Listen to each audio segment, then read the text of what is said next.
Hey Cachers, Derek here, Bake 6 Clan. Today we're going to take the template that we made last week and transfer it to the wood and then start on the gravity lock. Let's get started.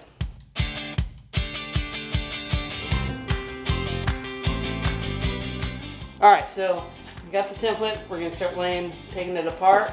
And as I'm taking it apart, this wood that I'm actually using, as most of you know in some of my previous projects, I like using wood that was something else before, and so reclaimed wood. Well, this was a set of bunk beds that I had in South Carolina.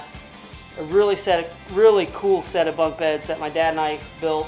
It was an AT-AT, and unfortunately here at the new house, it's just not going to fit. So I'm taking the wood that I used for that, and that's what I'm going to be making this new cache with.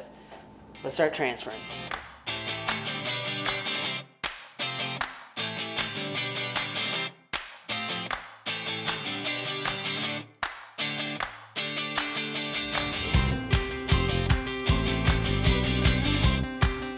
So now I've got all the pieces cut out from the template.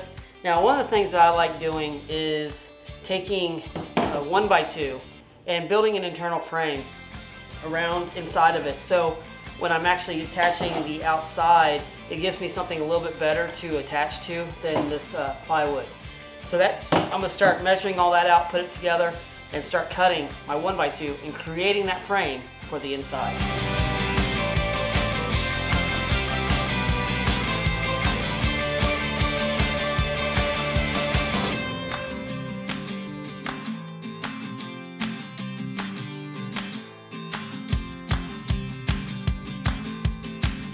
All right, so here's what we got so far right now. We're just about ready to get into actually making the locking mechanism on this door.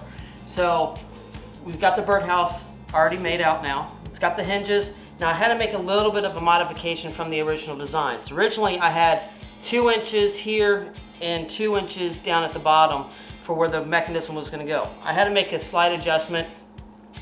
This is actually 3 inches now, and this is 1.5 inches. Now the reason why I made that adjustment was when I got a 3-inch common nail, and that's what's going to lock it. So when it comes through, it drops down, and so when it rises up, I wanted it to be clear of the door itself, so you wouldn't necessarily see it, or when people reach in, they wouldn't be catching the nail itself. And so I'm going to be using the top of the birdhouse is actually what's going to stop the nail from coming all the way out. Now, the next step is I have these 5¼ inch 1x2s, and they are going to be mounted on the door at the top and at the bottom of the door to put the nails in to actually create the lock. So one's going to be at the bottom and one's going to be at the top. And that's our next step of putting this gravity lock together. I'm going to use 2 nails in the top and 2 nails in the bottom. What's really interesting about this, cool about this design, is that I'll need a stopper for down here. Well, the block on the top is going to work as my stopper for the nails, so they won't come all the way out when you flip the gadget upside down. So let's get these mounted and let's keep on moving.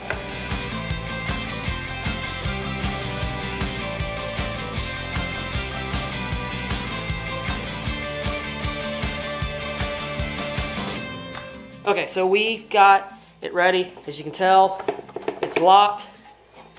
I flip it over, and it unlocks. All right, so there it is. There is the locking mechanism here. You don't see it here, but let me show it to you from behind, because I took the back of it off, and once again, it's locked. And I took the back of it off so that you can see how it works. So there it is. It's locked. Flip it upside down. Unlocked. Now one thing I'm going to probably end up doing is putting a latch, because as you see, 1 nail didn't drop, 2 nails didn't drop, and there they are. Now it opens up because there's just a little bit of tension on the door itself, and there it's locked.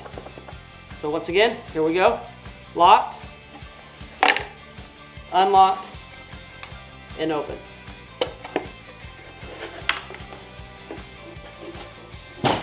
This has been a lot of fun. Building this gravity lock. Now, I still have one more week to go because I have a hurdle that I'm really working out, is when I mount this to the back of the wood here, how is it going to spin without it actually coming off and be not free spin. So that's a hurdle that I'm working out. Leave me a comment down below if you have a suggestion that might help with that. But also, I want to hear from you this week because, you know, this is Geocaching Hider Appreciation Week that we set up from the GCNW. I want to know who has inspired you as a geocacher and the hides that they put out.